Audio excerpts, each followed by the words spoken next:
এই জায়গায় আমরা বেসিং লাগাবো।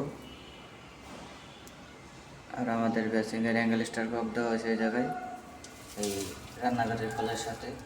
কারণ এদিকে লাইন বের করার মতো জায়গা নেই, রুমের ভিতরে পড়ছে, এলাকা আমরা বেসিং এখানে বসাইতেছি। আবার বেসিংয়ের যে আউটলাইন, মানে এই জায়গা থেকে যা আসবে, এই আপনাদেরকে দেখাই। এই হচ্ছে এই 1.5 ইঞ্চি লাইন, এই 1.5 ইঞ্চি লাইন দিয়ে পানি আসবে। এই 1.5 ইঞ্চি লাইনটা একটু উপরে দেওয়া হবে,